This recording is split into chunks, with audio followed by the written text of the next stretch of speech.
अल्हम्दुलिल्लाह वस्सलातु वस्सलामु अला सय्यिदिना रसूलिल्लाह व अला आलिहि व अस्हाबिहि व मन वाला। अहबाब, आज जो आयत करीमा हम पढ़ रहे हैं, कल हमने इसका तर्जुमा लफ्ज़ी तर्जुमा पढ़ चुके हैं। एक दफ़ा फिर मैं आपको मुख्तलिफ तराजिम दिखाना चाह रहा हूँ इस आयत के, कि ये आयत तमाम इंसानों के लिए बहुत खूबसूरत किस्म का कानून इलाही है, बड़ा ज़बरदस्त किस्म का। तो ये ज़रा देखिएगा, ये 188 नंबर आयत करीमा है, सूरह अल बकरा, दूसरा पारा है। अल्लाह जल्ल शानुहु ने इरशाद फरमाया, बिस्मिल्लाहिर्रहमानिर्रहीम, वला तअकुलू अमवालकुम बैनकुम बिल बातिल। ये एक जुमला है कि ए लोगों, आपस में अपने माल को यानी एक दूसरे के माल को ना खाओ बातिल के साथ, यानी ना हक ना खाओ एक दूसरे का माल। जरा तर्जुमा पढ़ते हैं कि वो क्या कहते हैं। तीन चीजें हैं इसमें, ठीक है। तर्जुमा करते हैं जी के, और एक दूसरे का माल नाहक ना खाया करो, न हाकिमों को रिश्वत पहुंचाकर किसी का कुछ माल जुल्म और सितम से अपना लिया करो, हालांकि तुम जानते हो। ऊपर अरबी लिखी है, नीचे इंग्लिश में तर्जमा है, इसके नीचे उर्दू में है। और ये क्या है? अच्छा, ये है, इसको रोमन में बोलते हैं, रोमन में लिखा हुआ है, ताकि इसको पढ़ना कैसे है वो बहुत जरूरी है। देखें, वा वला तअकुलू अमवालकुम बैनकुम बिल बातिली। तो अब इसको ऐसा लिखा जाता है ताकि पढ़ सके बंदा। इसको डिक्शनरी का जो डिक्शनरी फॉर्म कहते हैं। ये डिक्शनरी फॉर्म जो है, जो मैं सिखाता हूँ ना आपको, वो बहुत ज़रूरी है उस तरह से करना। वो डिक्शनरी फॉर्म की असल है कि दरमियान में डैशेस लगाया करें। अच्छा, जुनागढ़ी साहब ने इसका तर्जुमा ये किया कि और एक दूसरे का माल नाहक ना खाया करो, ना हाकिमों को रिश्वत पहुंचाकर किसी का कुछ माल जुल्म और सितम से अपना लिया करो, हालांकि तुम जानते हो। फिर डॉक्टर असरार अहमद साहब ने तर्जुमा किया, और तुम अपने माल आपस में बातिल तरीकों से हड़प न करो, और इसको जरिया न बनाओ हुक्काम तक पहुंचने का। देखा आपने, तर्जुमा चेंज हो गया, जिसकी वजह से मैं कह रहा था कि जरा तर्जुमे को देखते हैं जरा कि क्या तर्जुमा में लोग क्या कहते हैं, जरा समझ तो आए। अब यह देखो, तर्जुमा बिल्कुल चेंज कर दिया इन्होंने। ऊपर लिखा हुआ था कि हाकिमों को रिश्वत पहुंचाकर किसी का कुछ माल जुल्म सितम से न खाओ। यहाँ ये बता रहे हैं कि इसको जरिया न बनाओ हुक्काम तक पहुंचने का, ताकि तुम लोगों के माल का कुछ हिस्सा हड़प कर सको गुनाह के साथ, और तुम उसको जानते बूझते कर रहे हो।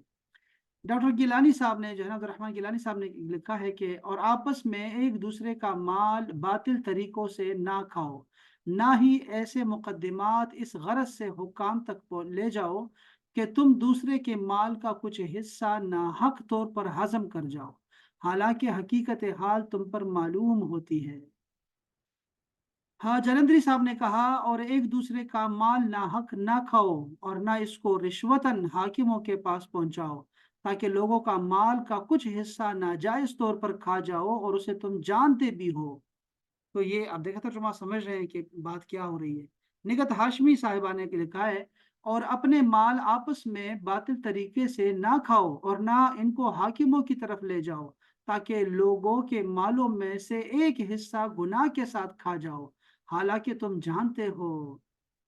इसी तरह अहले तशय्युअ जो इसका तर्जुमा करते हैं वो भी देखिए, और खबरदार, एक दूसरे का माल नाजायज तरीके से ना खाना, और ना हुकाम के हवाले कर देना कि रिश्वत देकर हराम तरीके से लोगों के अमवाल को खा जाओ, जबकि तुम जानते हो कि ये तुम्हारा माल नहीं है। मौदूदी साहब ने तर्जुमा लिखा, और तुम लोग न तो आपस में एक दूसरे के माल नारवा तरीके से खाओ, और न हाकिमों के आगे इनको इस गरज के लिए पेश करो कि तुम्हें दूसरे के माल का कुछ हिस्सा कसदन जालिमाना तरीके से खाने का मौका मिल जाए। अब ये तर्जुमा बिल्कुल चेंज है, वह अरबी को देखें, उसको देखें, लेकिन ये है समझाने का तरीका, ताकि चीज को समझ आ जाए। ये मुफ्ती नईम साहब बहुत अच्छा तर्जुमा करते हैं, इनको देखते हैं। और ए ईमान वालों, यहाँ खिताब नहीं आया, ठीक है ना, शुरू में कोई खिताब नहीं है, इसलिए उन्होंने इसको ब्रैकेट में लिख दिया है कि ये वही खिताब चल रहा है, या अय्युहल्लज़ीना आमनू वाला। ए ईमान वालो, तुम लोग अपने लोगों के मालों को आपस में नाहक तरीके से ना खाओ, اور اس غرض سے ان مقدمات کو حاکموں کے پاس نہ لے جاؤ کہ تم گناہ کرتے ہوئے لوگوں کے مالوں کا کچھ حصہ کھا جاؤ، حالانکہ تمہیں معلوم بھی ہوتا ہے۔ تاکہ عثمانی صاحب نے کہا اور آپس میں ایک دوسرے کا مال ناحق طریقے سے نہ کھاؤ اور نہ ان کا مقدمہ حاکموں کے اس سے غرض لے جاؤ، اس سے غرض سے لے جاؤ کہ لوگوں کے مال کا کوئی حصہ جانتے بوجھتے ہڑپ کرنے کا گناہ کرو۔ چلو اب احمد رضا خان بریلوی رحمۃ اللہ علیہ فرماتے ہیں کہ اور آپس میں ایک دوسرے کا مال ناحق نہ کھاؤ اور نہ حاکموں کے پاس ان کا مقدمہ اس لیے پہنچاؤ کہ لوگوں کا کچھ مال ناجائز طور پر کھاؤ جان بوجھ کر۔ ڈاکٹر طاہر القادری صاحب جو بڑا اچھا ترجمہ کرتے ہیں، دیکھیں یہ اس میں انہوں نے کیا ترجمہ کیا ہے، دیکھیں چونکہ یہ میرے استاد بھی ہیں یہاں پہ نا، انہوں نے بریکٹ کے ساتھ تفسیر بھی لکھ دی ہے ایک ہی لائن میں۔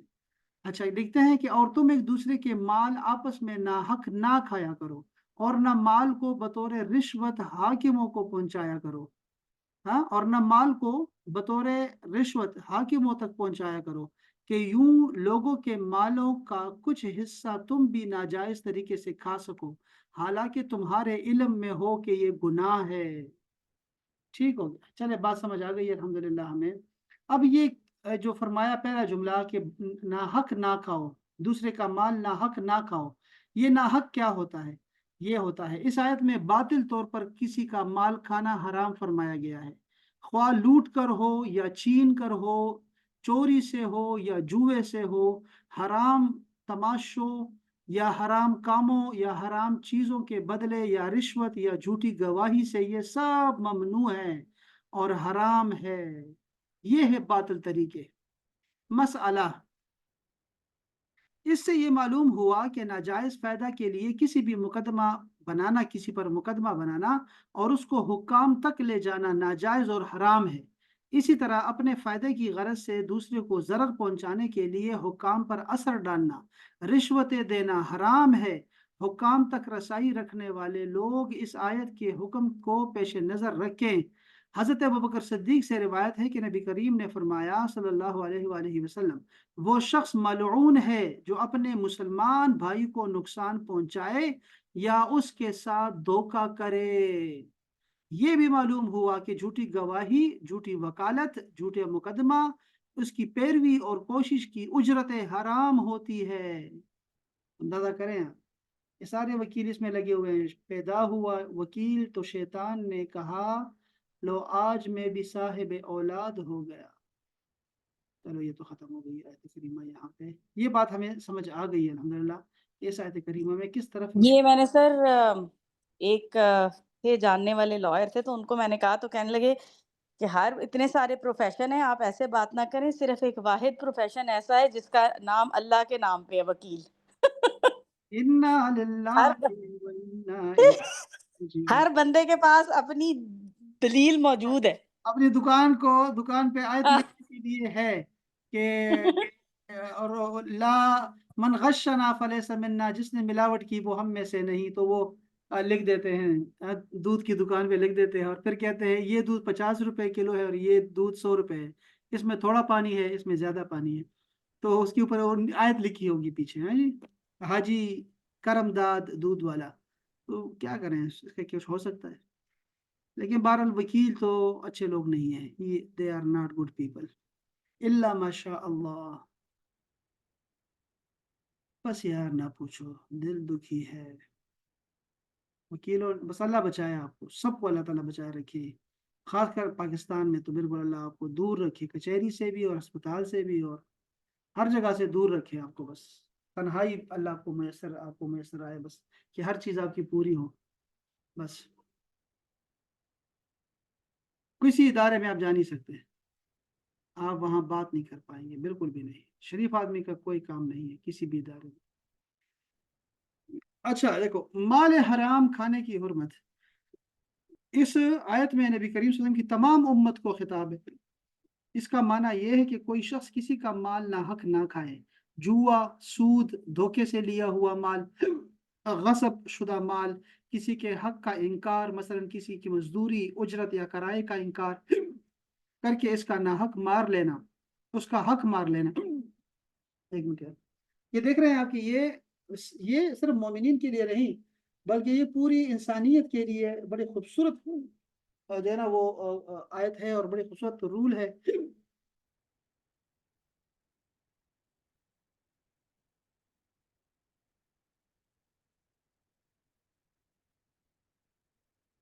अब देखे ना, किसी की उजरत खा लेना, किसी का किराया का इनकार कर देना, उसका हक मार लेना, या वो माल जिसको शरीयत ने हराम कर दिया है, मसलन फाहिशा की उजरत, शराब, मुर्दार की कीमत, ये तमाम किस्म के माल हराम है और इनका खाना हराम है।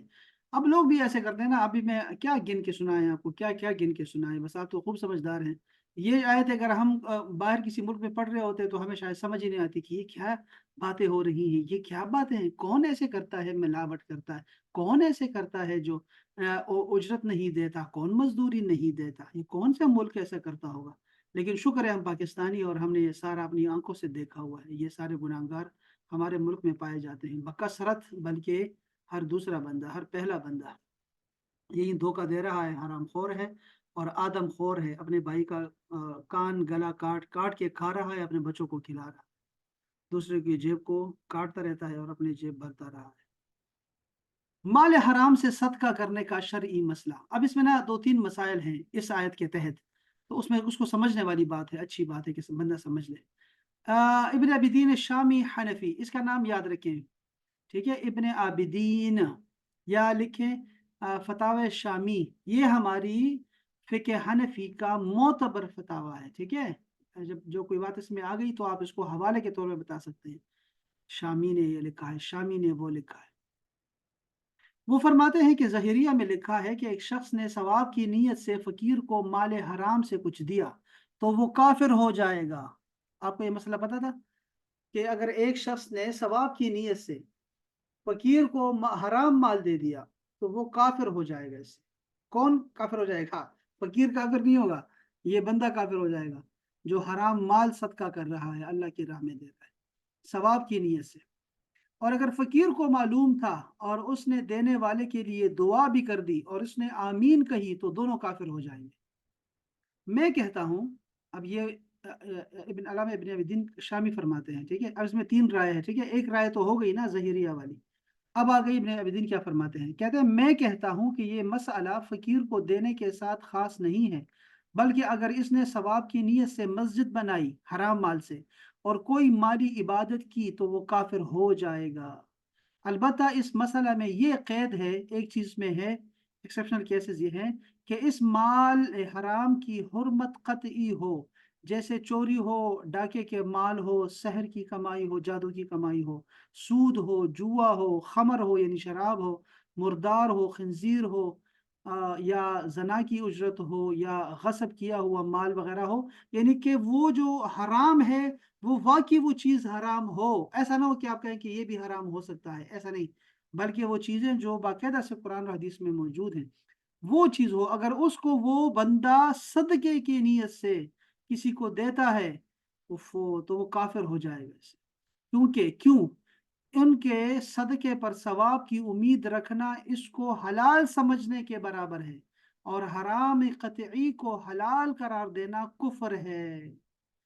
ये बात समझ आ गई है? महापारा आपको समझ आ गई है इस मसले की?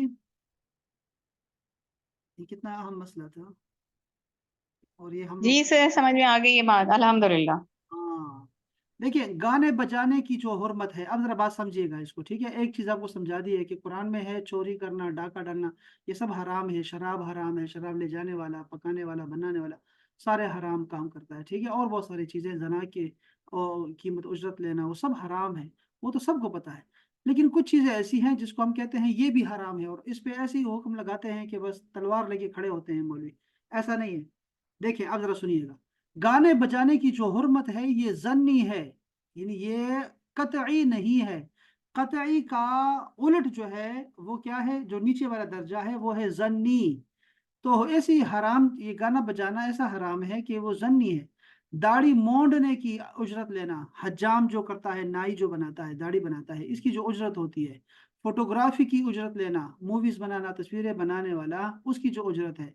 सिनेमा की जो आमदनी है, अदाकारों की आमदनी है, रक्स की उजरत है, डांसों पे जो पार्टियां करते हैं, फिल्म की वीडियो कैसेट के कारोबार की आमदनी है, डीजे है, जानदारों की तस्वीरें बनाने वाले पेंटर्स की आमदनी है, काहिन है जो लोगों को मुस्तकबिल का हाल बताते हैं, और नजूमी है, इन सब की आमदनी वगैरह, इन सब की आमदनी हराम ज़न्नी है, ये कतई हराम नहीं है। अगर इस माल से सदका किया जाए और सवाब की उम्मीद रखी जाए तो ये कुफ्र नहीं है, लेकिन सख्त हराम है, शदीद है, गुनाह कबीरा है और गुमराही है। ये मसला याद रहेगा सबको। अब ये दूसरा मसला समझने वाला था ना। अब पहली बात तो हो गई ना।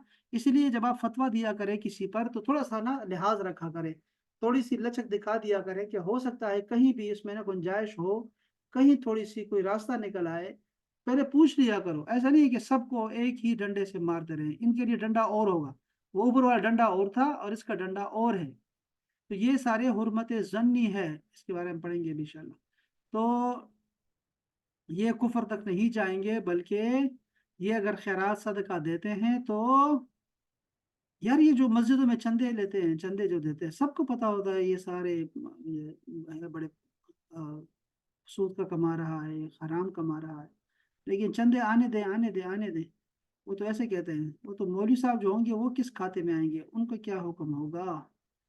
क्या ये मसला मुश्किल कर दिया इन्होंने यार। अपने बंदों को तो, अपने फौजी नहीं मारने चाहिए थे इनको, लेकिन क्या करें, ये तो। सर ये मुझे क्लियर नहीं हुई ये बात के ऊपर ये लिखा हुआ है कि ये हराम नहीं है, लेकिन फिर ये कह रहे हैं कि ये कबीरा गुनाह और गुमराही है। ये मुझे जुमला नहीं समझ आया। ये समझ नहीं आया कि आपको टेक्निकल इस चीज की समझ नहीं आई जो लिखा हुआ है। ये दो लफ्ज आपको समझ नहीं आए, इसलिए ये देखो, एक लफ्ज एक था हुर्मत जन्नी, और एक है हराम कतई। ये हराम कतई, कतई और जन्नी, इन दो चीजों की आपको समझ नहीं आई, इसलिए आपको इस मामले की समझ नहीं आई। तो मैं आपको अभी बताता हूँ।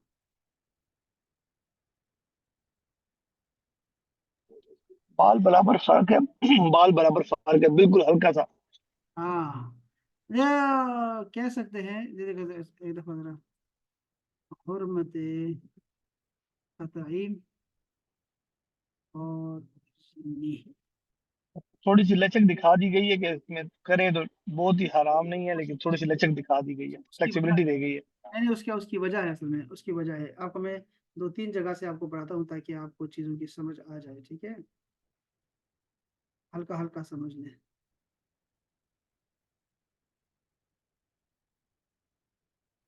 अच्छा,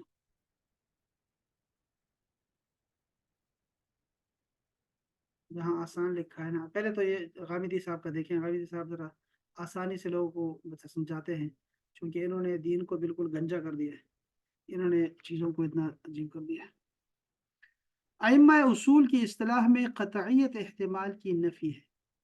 दलालत अल्फाज की बहस में ये लफ्ज़ दो माने के लिए बोला जाता है। एक, जब सिरे से एहतिमाल ही ना हो किसी बात का, जब एहतिमाल की बिना पर जिस दलील पर रखी जाए वो नाकाबिल इल्तिफात है।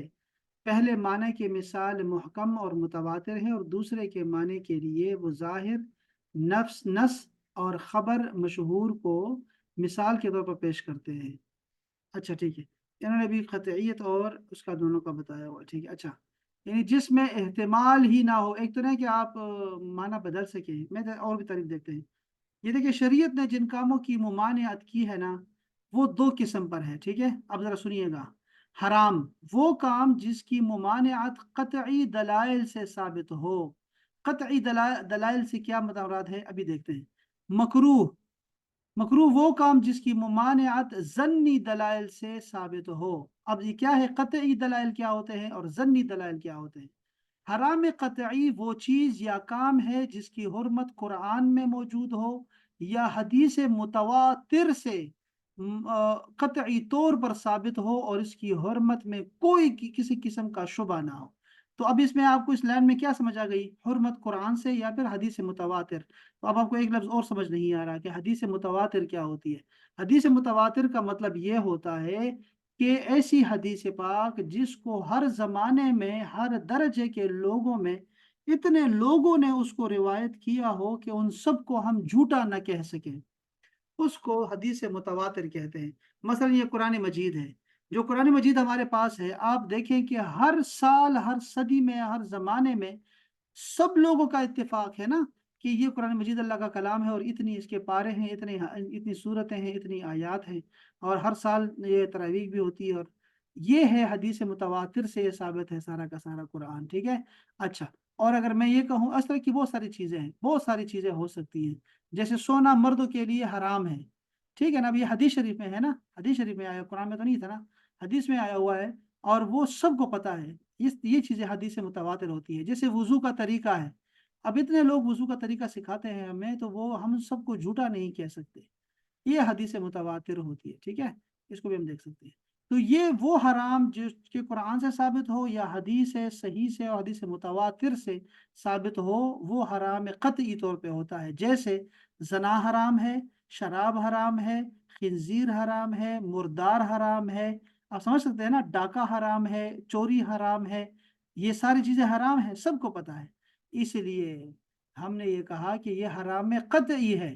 اب دوسری طرف آتے ہیں، مکروہ تحریمی، وہ چیز یا کام جس کی ممانعت ظنی دلائل سے ثابت ہو اور اس کے کرنے والے پر عتاب ہو، لیکن وہ حرام کے درجے بندی میں نہ آئے، یعنی کہ اگرچہ اس نے بہت برا کام کیا ہے، لیکن وہ اس سے حرام میں نہیں آئے گا، حرام خور نہیں کہلائے گا، بلکہ وہ جو ہے سخت گناہگار کہلائے گا، یہ ہوتا ہے ظنی دلائل سے ثابت شدہ۔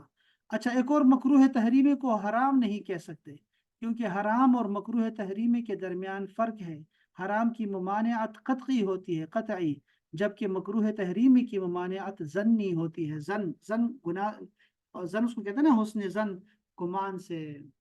اچھا، انہوں نے اچھی طریقے سے سمجھایا۔ اب یہ ہمارے مفتی صاحب کیا کہتے ہیں، یہ میرے استاد نے، مفتی قیوم صاحب فرماتے ہیں کہ دیکھیں، یہ ذرا سمجھنے والی باتیں ہیں، اللہ کرے یہ ہم مدرسے میں پڑھیں گے، چیزیں یہ چیزیں ساری ہم پڑھتے ہیں، وہاں سے پڑھیں گے۔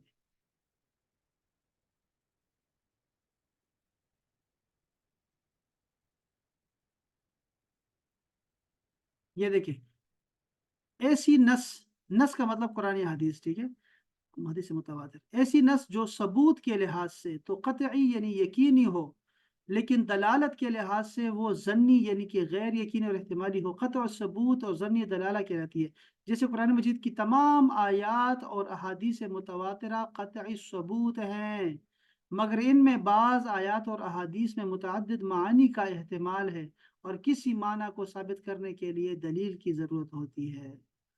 اور نیچے کیا لکھا ہے کہ امید ہے کہ آپ کو چیز سمجھ آ گئی ہے یار، بس اس کو اتنا رکھیں گے، پھر ہم وہاں کے ادھر کتاب سے پڑھیں گے۔ میں نے آپ کے لیے آج جو فقہ کی جو کلاس رکھی ہے نا، آج آپ کے لیے، آپ اس کو سنیں گے تو آپ کہیں گے سر یہ پہلے کہاں تھی یہ والی، یہ ایسی کلاس، اور یہ کیوں نہیں آپ نے پہلے کیا، یہ تو اتنا زبردست ہے۔ وہ جو آج 9 بجے، رات 9 بجے انشاءاللہ کریں گے، ہم پڑھیں گے فقہ کی کتاب، اس میں سے یہ سارا کچھ پڑھیں گے انشاءاللہ۔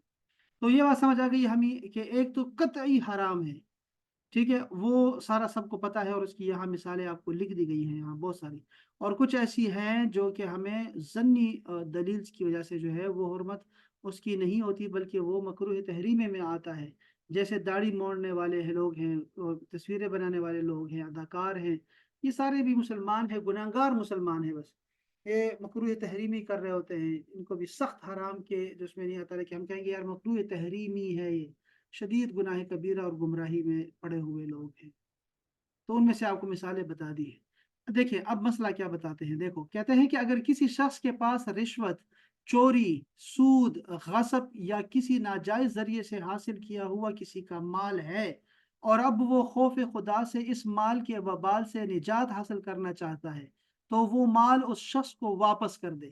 اگر وہ شخص فوت ہو چکا ہو تو اس کے وارثوں کو وہ مال واپس کر دے، اور یہ ضروری نہیں ہے کہ ان کو یہ بتائے کہ میں نے تم سے یا تمہارے مورث سے یہ مال ناجائز طور پہ لیا تھا، بس واپس کر دے۔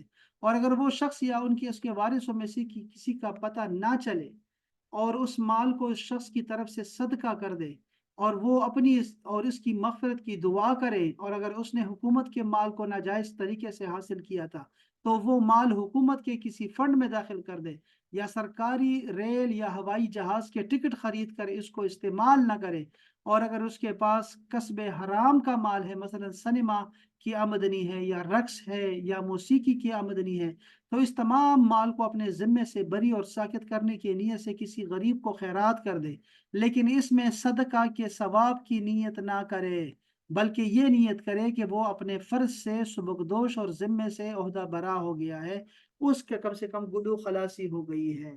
اگر کسی شخص نے کسی فنی مجبوری سے غیر اسلامی ملک میں سود لیا، مثلا اس نے غیر اسلامی ملک کے بینک میں پیسہ رکھا اور اپنے اکاؤنٹ کو اپنے ملک میں ٹرانسفر کرانا ہے، اور اس میں سود کی رقم بھی فنی وجہ سے آ ہی جاتی ہے، خود بخود آ جاتی ہے، تو اس رقم سے نجات کی ایک صورت یہ ہے جو اوپر بتا دی گئی ہے کہ وہ کیا کرے، اسی ملک میں ہی خرچ کر دے، اس کے کوئی ٹکٹیں خرید لے، دیکھے نہ، بلکہ مطلب کسی بھی ادارے میں وہ دے دیتا کہ حکومت کی طرف سے لگ جائے وہ، اچھا، یا کسی غریب کو دے دے اور ثواب کی نیت نہ کرے، بس کہے شکر ہے میری جان چھوٹ گئی۔ دوسری صورت یہ ہے کہ کسی غیر مسلم سے قرض لے کر اس اتنی رقم کسی کار خیر میں صرف کر دے اور پھر اس سود کی رقم سے اس غیر مسلم کا قرض ادا کر دے۔ یہ دیکھو، یہ اچھا ہے تمہارے لیے رضوان بھائی، بہت زبردست طریقہ سکھایا ہے، لیکن عام حالات میں جان بوجھ کر سود لینا اور پھر کسی غریب کو وہ سود کھلانا جائز نہیں ہے۔ حدیث میں ہے کہ سود کھانے والا اور سود کھلانے والے دونوں پر اللہ کی لعنت ہے۔ تو یہ تھا جی ایک مسئلہ کہ حرام مال کو جو ہے اللہ پاک نے فرمائی دوسرے کے حرام مال کو نہ کھاؤ، تو اگر کوئی جان چھڑانا چاہتا ہے تو وہ طریقہ سکھا دیا گیا ہے آپ کو کہ اس کو صدقہ خیرات کر دے اللہ کی راہ میں، لیکن ثواب کی نیت سے نہ کرے، ورنہ وہ سخت گناہگار ہوگا بلکہ کافر ہو جائے گا اس۔ اچھا جی، رشوت، جو اب یہ دوسری بات کی کہ رشوت دینا یا رشوت لینا، اب دیکھو اس میں حدیث پاک ہے نا، الراشی والمرتشی، لینے والا اور دینے والا دونوں جو ہے وہ دوزخی ہیں۔ اچھا جی، رشوت کسے کہتے ہیں؟ رشوت کہتے ہیں کچھ پیسے دے کر اپنی حاجت پوری کرانا، کچھ پیسے دے کر اپنی مقصد کی بات کروانا کسی سے، اس کو رشوت کہتے ہیں۔ یہ رشوت کا جو لفظ ہے یہ رشا سے نکلا ہے، یہ رشا لڑکیوں کا نام ہو سکتا ہے، بڑا پیارا نام ہے، ریشا، رشوت اسی سے نکلا ہے، ریشا اس رسی کو کہتے ہیں جو ڈول کو وہاں سے کھینچتا ہے، باہر نکالتا ہے، تو وہ رسی کو رشا کہتے ہیں، نام رکھ سکتے ہیں۔ رجا بھی ٹھیک ہے، رجا کا مطلب امید ہے، لڑکی کا نام عمل بھی ہو سکتا ہے، عمل کا مطلب بھی امید ہے، عمل اردو کے الف کے ساتھ ہے، ٹھیک ہے۔ اچھا، تو راشی وہ شخص جو کسی باطل چیز کو حاصل کرنے کے لیے کسی کی مدد کرتا ہے، اور مرتشی رشوت لینے والے کو کہتے ہیں، اور رائش اس شخص کو کہتے ہیں جو راشی اور مرتشی کے درمیان رشوت کا معاملہ طے کرتا ہے، اور جو چیز کسی حق کو حاصل کرنے کے لیے دی جائے یا ظلم کو دور کرنے کے لیے دی جائے وہ رشوت نہیں ہے، اور ائمہ تابعین سے منقول ہے کہ اپنی جان اور مال کو ظلم سے بچانے کے لیے رشوت دینے میں کوئی حرج نہیں ہے۔ ہاں، یہ بڑی اچھی بات کی انہوں نے کہ رشوت اگر آپ انصاف کے لیے دے رہے ہیں نا تو وہ گناہ نہیں ہے اس میں، بہت پیاری بات کی، ماشاءاللہ۔ علامہ زبیدی حنفی نے فرمایا تاج العروس میں، رشوت کے بارے میں قرآن مجید نے فرما دیا ہے کہ آپس میں ایک دوسرے کا مال نہ کھاؤ اور بطور رشوت وہ مال حاکموں تک نہ پہنچاؤ تاکہ تم لوگوں کے مال کا کچھ حصہ گناہ کے ساتھ کھاؤ، حالانکہ تم جانتے ہو کہ یہ فعل ناجائز ہے۔ پھر دوسرے کا فرمایا کہ بہت حرام خور اور رشوت کھانے والے ہیں جہنمی۔ عبداللہ ابن عمر نے فرمایا کہ رسول اللہ نے فرمایا کہ رشوت دینے والے اور رشوت لینے والے پر لعنت فرمائی ہے، ٹھیک ہے۔ مسروق بیان کرتے ہیں کہ عبداللہ ابن مسعود سے پوچھا گیا کہ سحت کا کیا معنی ہے، انہوں نے فرمایا رشوت، پھر سوال کیا فیصلے پر رشوت لینے کا کیا حکم ہے، انہوں نے کہا یہ کفر ہے۔ اللہ تعالیٰ فرماتا ہے جو لوگ اللہ کے نازل کردہ احکام کے مطابق فیصلے نہیں کرتے وہ کافر ہیں۔ یہ بڑی بات ہے یار۔ اچھا، جب نبی کریم صلی اللہ علیہ وسلم نے خیبر کا مال غنیمت تقسیم کیا، یہ سنیے ذرا، جب خیبر کا مال غنیمت تقسیم کیا اور بڑے بڑے عطیات دیے گئے اور عباس بن مرداس کو بھی کچھ مال دیا تو وہ اس پر ناراض ہو گیا اور شعر پڑھنے لگ گیا۔ نبی کریم صلی اللہ علیہ وسلم نے فرمایا کچھ اور مال دے کر ہمارے متعلق اس کی زبان بند کر دو، پھر اس کو کچھ اور مال دیا حتیٰ کہ وہ راضی ہو گیا۔ اب دیکھا آپ نے، رسول پاک نے خود یہ دیا ہے اپنا اپنا اپنا اپنا آپ چھڑانے کے لیے، تو دے سکتے ہیں ایسے معاملات میں किसी के साथ ज्यादती नहीं हो, कि किसी और के साथ ज्यादती ना हो जाए, ना इंसाफी ना हो जाए, ऐसे नहीं करना कभी भी। अब्दुल्ला बिन मसूद बयान करते हैं कि जब वो हबशा की सरजमीन पर पहुंचे तो उनसे कुछ सामान छीना गया। उन्होंने उस सामान को अपने पास रखा और 2 दीनार दे दिए, फिर उनको छोड़ दिया गया। बात समझ रहे हैं ना? सामान लेना चाह रहे थे लोग उनसे, उन्होंने कहा कि पैसे ले लो, सामान न लो मुझसे, तो उन्होंने कहा ठीक है पैसे दे दो। तो ऐसे भी हो सकता है, ये रिश्वत नहीं कहलाएगी। अंदाजा कर सकते हैं आपके किसी भी हुक्म में कितनी लचक होती है इस्लाम के अंदर। तो आपने यानी ये चीज देखनी है, लोगों के लिए आसानी पैदा करें, ना कि सबको निकालते जाएं इस्लाम से, सबको गुनाहगार के ठहराते जाएं, ऐसे नहीं करना चाहिए।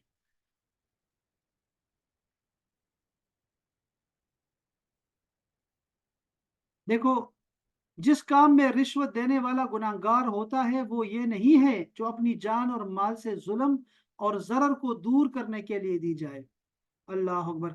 जो पुलिस को हम देते हैं ना, वो रिश्वत नहीं कहलाएगी। जो पुलिस को हम देते हैं, जो अपनी जान छुड़ाने के लिए करते हैं ना, आप उसको 10 रुपए 100 रुपए देते हैं, तो ये रिश्वत नहीं शुमार होगी। ये सारे कितने आइम्मा को मैंने आपको बताया है, और ये सुहाबा ताबीइन तबे ताबीइन है जिनका मैंने आपको बताया है कि अगर आप अपनी जान को छुड़ा रहे हैं ना किसी से, और माल को छुड़ा रहे हैं और जरर को दूर कर रहे हैं, किसी किसी भी तकलीफ को दूर कर रहे हैं, तो वो रिश्वत नहीं कहलाई जाएगी। रिश्वत वो चीज होती है जिससे देने वाला गुनाहगार होता है, वही तौर यानी इस तरह कि तुम उस चीज के लिए रिश्वत दो जिस पर तुम्हारा कोई हक नहीं है और दूसरे का हक खा जाते हो। ये बात कितनी आसान है महपारा आमना, ये समझ आ गई आपको? रिश्वत की तारीफ समझ आ गई? जी सर। जी सर। सर यहाँ पे तो इतना बुरा हाल है, ये तो हर जगह रोकते हैं, हम लोग तो नहीं देते। मुझे तो यही लगता था ये रिश्वत है तो हम पैसे नहीं देते, वो फिर इतनी इतनी देर खड़ा रखते हैं, हमें हाँ नहीं, जाने नहीं देते, लेकिन फिर हाँ हम बड़ी मुश्किल से जाते हैं लेकिन देते नहीं है सर पैसे। अब एक मुझे बताएं कि जैसे आसिम पाकिस्तान आया था और उसके बाद बहुत बहुत कम टाइम था, ठीक है, और उसको अपनी डिग्रीज निकलवानी थी, कुछ इस किस्म का हाँ, सिलसिला था। अब जाहिर है उसके पास याद टाइम ही नहीं था। अब याद है। आपको पता है कि ये लोग क्या तमाशे करते हैं कि रिश्वत के बगैर तो किसी सूरत काम नहीं चलता। हाँ तो ऐसी कंडीशन में क्या होगा, वो रिश्वत देना हाँ, उसके लिए मतलब तो नाजायज है क्या? अब देखिए ना, अब देखो, अब सुनो, बात को समझो कि आसिम ने जो पैसे दिए उनको, क्या किसी का हक खाया? जायज काम के लिए किसी का हक खाया उसने? नहीं खाया उसने किसी नहीं, अपने ही मुसीबत को दूर। अपना ही गले को गुलू खलासी कराई है, अपना ही काम निकलवाया ताकि काम जल्दी से हो जाए और मेरा वहां पे मुझे जुर्माना ना पड़े वहां से, तो वो जी उसके लिए वो रिश्वत नहीं कहलाएगी, जिस तरह भी हमने पढ़ी है। अब जरा इसकी किस्में पढ़ लेते हैं ना, ये 4 किस्में पढ़ लो ना, रिश्वत की समझ आ जाएगी। देखो, फरमाते हैं काजी साहब फरमाते हैं कि जब काजी रिश्वत देकर मनसब कज़ा को हासिल करे तो वो काजी नहीं होगा, और काजी और रिश्वत लेने वाले दोनों पर रिश्वत हराम होगी। रिश्वत की 4 किस्में हैं। पहली किस्म यह है यानी मनसब कज़ा को हासिल करने के लिए रिश्वत देना। इस रिश्वत का लेना और देना दोनों हराम है। कोई शख्स अपने हक में फैसला कराने के लिए काजी को रिश्वत दे, ये रिश्वत जानिबैन से हराम है, ख्वाह वो फैसला हक में और इंसाफ पर मबनी हो या ना हो, क्योंकि फैसला करना काजी की जिम्मेदारी है और फर्ज है। इसी तरह किसी अफसर को अपने काम कराने के लिए रिश्वत देना ये भी जानिबैन से हराम है, क्योंकि वो काम करना उस अफसर की ड्यूटी है। ये सईदी लिखा हुआ है, सईदी गफर लहू, गुफर लहू। ये सईदी का मतलब गुलाम रसूल सईदी साहब अपना बता रहे हैं कि ये देखो ना, ये चीज समझने वाली है। ये उन्होंने खुद अपने से ऐड कर दिया ये वाला। किसी अफसर को अपना काम कराने के लिए रिश्वत देना ये भी जानिबैन से हराम है, लेकिन ये उसमें नहीं आएगा। वैसे ये जो आप बता रही है ना, उसमें नहीं आएगा। ये देखें, अपनी जान और माल को जुल्म और जरर से बचाने के लिए रिश्वत देना ये लेने वाले पर हराम है, लेने वाले पर हराम है, देने वाले पर हराम नहीं है। देखा आपने? इसी तरह अपने माल को हासिल करने के लिए भी रिश्वत देना जायज है और लेना हराम है। तो पुलिस वाला जो ले रहा है उसके लिए वो माल हराम है, जो बच्चों को खिलाएगा या जब मस्जिद में चंदा देगा उससे, वो हराम है उसके लिए वो माल लेना, वो रिश्वत है उसके लिए। लेकिन देने वाला अपनी जान छुड़ा रहा है, बेइज्जती उसकी होगी, उसकी इज्जत को खतरा है, तो वो जान छुड़ा सकता है, वो गुनाहगार नहीं होगा। ये है फैसला, ठीक है? किसी शख्स को इसलिए रिश्वत दी जाए कि वो इसको बादशाह या हाकिम तक पहुंचा दे, तो इस रिश्वत का देना जायज है और लेना हराम है। अच्छा, ये काजी खान, फतावा काजी खान में लिखा है, ठीक है, जो हमारे मशहूर तरीन फतावा में से है। रिश्वत की ये 4 अकसाम काजी खान के हवाले से अल्लामा इब्न हम्माम, अल्लामा अब्दुद्दीन आइनी, अल्लामा ज़ैनुद्दीन इब्न नुजैम, अल्लामा इब्न अबीदीन शामी ने भी बयान की है, जो अभी आपको 4 बताई है। अल्लामा अबू बकर जस्सास ने भी रिश्वत की 4 किस्में बयान की हैं। आपने देखा ना, वो 4 किस्में आपको समझ आ गई है इंशाल्लाह, कि अब हमारी ज़िंदगी आसान हो जाएगी। ये जो इल्म है ना, दुनिया है, इल्म है, ये इल्म रोशनी है, आसानी है, और इसमें राहत है। मसले को समझना चाहिए, चीज़ों को। तो ये हमें रिश्वत की समझ इससे आ जाती है। अच्छा, गिफ्ट देना, गिफ्ट इस वजह से देना कि हदिया किसी को देना, वो भी बाज़ औक़ात हराम हो जाता है, और बाज़ औक़ात ये जायज़ होता है। पहले हदीस को पढ़ते हैं। अल्लाह अकबर। नबी करीम सल्लल्लाहु अलैहि वसल्लम ने इब्ने, ये के नाम है, मुझे इसको नहीं पता क्या है, को मुसलमानों से सदकात वसूल करने के लिए मुकर्रर फरमाया। जब वो सदकात लेकर आया तो कहने लगा, ये तुम्हारा माल है और ये मुझे लोगों ने हदिया दिया है, गिफ्ट दिया है। नबी करीम सल्लल्लाहु अलैहि वसल्लम ने खुतबा दिया और फरमाया, इन लोगों का क्या हाल होगा जिनको हम किसी जगह का आमिल बनाकर भेजते हैं और वो वापस आकर ये कहते हैं कि ये तुम्हारा माल है और ये हमें हदिया मिला है।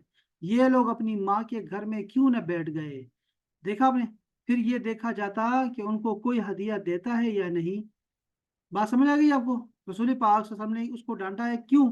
कि अगर तुम अपने घर में होते तो तुम्हें कौन जानता कि तुम गवर्नर हो। तुम गवर्नर बनाया हमने आपको, तो लोग अब तुम्हें गिफ्ट देने लग गए, और अब तुम कह रहे हो ये इस पे मेरा हक है, मेरा हक है इस पे। तो ऐसा नहीं कहना चाहिए, बिल्कुल भी नहीं, ऐसा नहीं कहना चाहिए। तो ये होता है। अच्छा, दूसरी जगह देखिए, इसी तरह हजरत उमर फारूक ने हजरत अबू हुरैरा को किसी जगह का आमिल बनाया। उनके पास काफी माल जमा हो गया। हजरत उमर ने उनसे पूछा, तुम्हारे पास ये माल कहाँ से आया? उन्होंने कहा, घोड़ों की नस्ल बड़ी है और लोगों ने तोहफे दिए हैं। हजरत उमर फारूक ने फरमाया, ए अल्लाह के दुश्मन, तुम अपने घर में क्यों न बैठ गए, फिर हम देखते कि तुमको कोई हदियत देता है या नहीं। और वो माल बैतुल माल में दाखिल कर लिया, सारा माल ले लिया उन्होंने उनसे। अल्लाह अकबर। तो ये बाज़ औक़ात गिफ्ट लेते हैं ना, हम गिफ्ट देते हैं, देखो ये भी सारा रिश्वत में ही आता है, सारा रिश्वत में आता है। सर अब जिस तरह ये ऑफिसेज में तो अक्सर इस तरह होता है ना कि जैसे कोई मिलने के लिए आया है और वो किसी कम और ऑर्गेनाइजेशन से आया है और वो कुछ लेकर आता है आपके लिए वो क्यों लेके आ कि रहा जी है? हम आपके लिए, वो क्यों जी आपको यही मैं कहती हूँ ना, फिर वो भी रिश्वत में शामिल हुआ ना। देखे नहीं, अगर तो वैसे जाती ताल्लुक की वजह से आता है, ठीक है, तो वो तो ठीक है, वो जी तो शायद चल सकता है। मुसलमानों में दोस्ती भी हो जाती है, कभी क्लाइंट से दोस्ती हो जाती है, कभी हमारे आपस में दोस्तियां हो जाती है, राह चलते चलते भी दोस्तियां हो जाती है। तो अगर तो वो कोई टेंडर पास कराने के लिए आ रहा है, कोई अपना जो है ना, कोई किसी का हक खाने के लिए कि दूसरे के मुकाबले में मेरा ख्याल रखना, तो ये हराम है, दोनों के लिए हराम है ना। लेकिन अगर वो अपना कोई काम सीधा करा रहा है तो फिर वही हुक्म लगेगा, जैसे हमने कहा कि आपके लिए तो ये हराम हो जाएगा, उसके लिए हलाल होगा। बात समझ रही ना चीजों के लिए। जी सर। हाँ, वो चीजें समझने वाली है, ये दोनों दोनों का। और ये गिफ्ट जो होते हैं, ये गिफ्ट नहीं होते, ये रिश्वत ही होते हैं, जो इस तरह के आपको लोग हमें देते हैं। अल्लाह अकबर। अच्छा, ये भी ठीक है।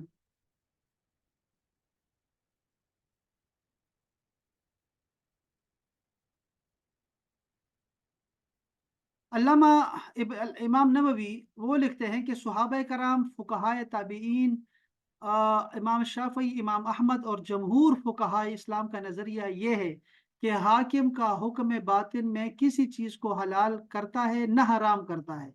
लिहाजा जब दो झूठे गवाह किसी के हक में माल की गवाही दे और हाकिम उस गवाही की बिना पर मुद्दई के हक में माल का फैसला कर दे, तो मुद्दई के लिए इस माल को लेना जायज़ नहीं है।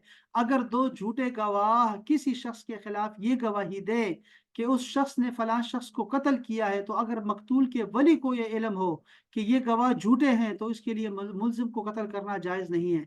अच्छा, ये क्या मसला है, किसी को समझ आया ये क्या मैंने कहा है अभी तक? ये किसी को समझ आ गया? अच्छा, सुने सुने सुने, खैर पता है क्या चक्कर है, देखिए सुने, खैर है, ये कह रहे हैं कि जो काजी फैसला करता है, अदालत, ये पाकिस्तानी अच्छा समझ सकते हैं, गुनाह के सारे काम, सारी मिसालें यहाँ मौजूद है। शुक्र करें इस पे कि सारा कुछ मौजूद है यहाँ पे समझने के लिए, कुरान हदीस को समझने के लिए। अय्याम जाहिलियत के शेर पढ़ा करते थे कुरान को समझने के लिए। सुनो तुम लोग गुनाहगारो, तुम्हें सारी समझ आ जाएगी। ये सारी रिश्वतें यहाँ पे बड़ी आम है, ये चीजें। काजी अदालत अगर फैसला कर दे किसी के हक में कि ये बेगुनाह है, चूंकि इसके पास रसीदें हैं, इसके पास माल कमाया इसने, और इसने बहुत सारा माल हड़प किया हुआ है, लेकिन उसके पास रसीदें हैं और वो दिखा रहा है बार बार कि मेरे पास है, तो काजी जो है वो फैसला कर देगा ना, सुप्रीम कोर्ट ऐलान कर देगी हाँ ये शख्स बरी है चूंकि इसके पास रसीदें हैं। लेकिन उस शख्स को पता है कि मैंने चोरी की है, तो ये माल चोरी का ही रहेगा, अदालत के कहने से वो माल उसके लिए हलाल नहीं हो जाएगा। ये बात समझ आ गई है रिजवा भाई को, कि अदालत का कहना और ना कहना शरीयत को नहीं चेंज कर सकता। जो हकीकत है वो हकीकत है। काजी ने तो फैसला करना था दलाइल के ऊपर और गवाहों के ऊपर, दो तो कर दिया फैसला उसने, लेकिन तुम्हें भी पता है, उस दूसरे को भी पता है, तो वो चीज उसी तरह रहेगी, उसका हुक्म वही रहेगा जो था। ये बात समझ आ गई अब? ये किसको समझ आ गई? किसको समझ आ गई, कोई बताए फिर मुझे। समझ में आ गई, फिर जी समझ आगे में आ समझ गई आ अच्छी गई। तरह। हाँ अब देखो, अभी मैं देख रहा था ये सुहेल अहमद साहब है ना हमारे माशाल्लाह अजीजी, और वो इरशाद भट्टी, वो बैठा होते हैं, तो सबको पता है कि वो कौन किस तरफ है। तो वो से सुहेल अहमद साहब कहते हैं देखो अदालत का फैसला क्या आया, पनामा तो वो बिल्कुल वो क्लियर है, उसमें कुछ भी तो नहीं आया ना, पनामा केस में वो है ही नहीं। अदालत का फैसला जो आया है, अदालत का फैसला क्या है, तो अदालत का फैसला किसी हराम माल को हलाल नहीं कर सकता। सबको पता है कि हराम माल कहाँ से आता है और हलाल किसके पास है और हराम किसके पास है। बस ये बात हमें समझ आ गई है। इस तरह की मामलात में चीज़ें समझ आ ही जाती हैं। इंसान देखो सोचे ज़रा एक बार कि मैंने अल्लाह के पास जाना है, मैंने मरना है। इसलिए लोग ना ये कहते हैं, लोगों को सुनाते रहते हैं कि तुमने मरना नहीं, यहाँ तो काजी को राजी कर लोगे, तुम तो झूठे गवाह पैदा कर लोगे, तुम्हारे पास पैसा है लगा दोगे, लेकिन तुमने मरना है कि नहीं, मरना है कि नहीं मरना। तो बस वो ये इसलिए कहते हैं कि फैसला तो फिर वहां जाके होगा ही सही ना। अच्छा, ये आपने देखा कि इमाम अबू हनीफा का नाम ऊपर नहीं था इस लिस्ट में, जो ये मसला ये बताते इस तरह बताते हैं। इमाम अबू हनीफा ये कहते हैं कि काजी के हुक्म से औरत तो हलाल हो जाती है, माल हलाल नहीं होता। ये मसला है, ये भी लंबे मसाइल हैं, बस मिसालों में नहीं जाएंगे, ये फिक्र की किताबों में ये चीज़ें पढ़ेंगे हम लोग। लेकिन बड़े बड़े मसाइल जो हम चीज़ें समझना चाहते हैं वो हमें क्लियर हो रही है अल्हम्दुलिल्लाह, वो काफ़ी है हमारे लिए। फुकाहा के नज़दीक कज़ा के ज़ाहिरन ये छोड़ दें, ये सारी अदालतें बातें हैं ये सारी, चूंकि मैं बहुत खूबसूरत तफसीर है, ये बड़ी ज़बरदस्त तफसीर है। ये काजी के लिए इतनी ज़बरदस्त किस्म के दलाइल हैं कि ना पूछें। किसी भी जज के लिए, अदालतों के लिए ये सारे मसाइल उनको पढ़ना चाहिए, ये चैप्टर उनको पढ़ना चाहिए। ये चैप्टर है ये सारा अदालतों के लिए है और बड़ा ज़रूरी है उनके लिए समझना। इसमें बहुत सारे वाक़ियात हैं, और ये कभी एक किताब है रसूलुल्लाह के फैसले, वो आपको ज़रूर पढ़नी चाहिए। इस तरह फिर अबू बकर सिद्दीक के फैसले, इसी तरह उमर फारूक के फैसले, और इसी तरह उस्मान गनी के फैसले, और फिर एक किताब है हज़रत अली के फैसले, वो बहुत ज़रूरी है। वो सारे फतवाजात जो उन्होंने फैसले किए हैं, अगर आप पढ़ते रहेंगे तो फिर आपको आपके इल्म में इंतहाई ज़्यादा इजाफा हो जाएगा, बहुत फ़ायदा, आपको चीज़ें बड़ी ज़बरदस्त समझ आना शुरू हो जाएंगी। ओए होए होए, चले ये इतना मेरे ख्याल में काफ़ी है, इसको आगे लेके नहीं पढ़ते। कल इंशाल्लाह कोशिश करेंगे ये आयत पढ़े हम लोग, कल 4 बजे इंशाल्लाह। और जो शाम की क्लास है, आज जो शाम की क्लास है ना, फिक की क्लास है, ठीक है आज। और वो पहला सबक है हमारा, पहली क्लास है हमारी, और वो है क़ुदूरी शरीफ की, ठीक है। तो हम लोग क़ुदूरी को पढ़ेंगे और फिर अपनी फ़िक़्ह हनफ़ी के हवाले से कुछ बातें आपको बताऊंगा। वो बहुत आपको बहुत मज़ा आने वाला है, जदीद तरीके से आपको बताऊंगा। क़ुदूरी को हम पढ़ेंगे, लेकिन कदीम तरीके से भी पढ़ाऊंगा आपको मदरसे के स्टाइल पे, और जदीद तरीके से भी पढ़ाऊंगा मैं आपको कि इस वक्त इसको कैसे पढ़ना चाहिए, इस वक्त 2025 में कैसे पढ़ना है इसको, ठीक है। वो भी आपको बताऊंगा। अल्लाह करे कि आप सारे पहुंच जाएं क्लास में इंशाल्लाह ताला 9 बजे, और मैं भी पहुंचूं और खैर खैरियत हो। सलामत रहें आप। अल्लाह ताला आपको जज़ाए खैर अता फरमाए, आपकी समातों का शुक्रिया। अल्लाह ताला अपनी बारगाह में इसको कबूल फरमाए, हमारी इस साई को, इस कोशिश को, और इसको हमारे लिए तोशे आखिरत बनाए। हम सब का खात्मा बिल ईमान हो, इस कलमे के साथ कि ला इलाहा इल्लल्लाह मुहम्मदुर रसूलुल्लाह सल्लल्लाहु अलैहि वसल्लम। अस्सलामु अलैकुम व रहमतुल्लाहि तआला व बरकातुहू। वालेकुम और अस्सलाम व रहमतुल्लाहि व बरकातहू।